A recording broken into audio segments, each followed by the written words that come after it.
डायबॅकेर A1 डायबॅकेर मी जशी आधी मी माझी मेडिसिन घेतच होते पण कंट्रोल नाही होते. रिव्हर्स करण्याचं कधी वाटलंच नव्हतं.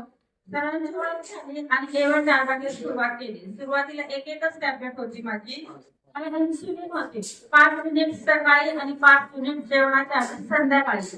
इन्सुलिन घेऊन स्नायूंचं दुखणं म्हणजे मसल स्ट्रेन होतं, म्हणजे पाय भरपूर दुखायचे.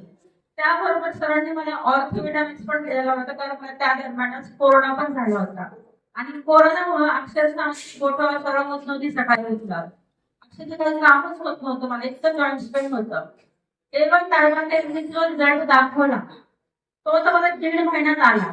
पण त्या अगोदर ऑर्थो समर्थकांचं आपलं जे सोनं आहे मी म्हणेन समज ऑर्थोविटामिन्स याच्या 8 दिवसात मला म्हणजे त्रास होतही नव्हता, हे कळलंच नव्हतं. एवढं छान रिझल्ट आहे.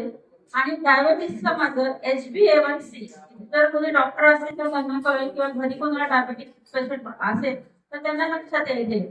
HbA1c माझं 6.9 होतं, जे 1.5 महिन्यात 5.7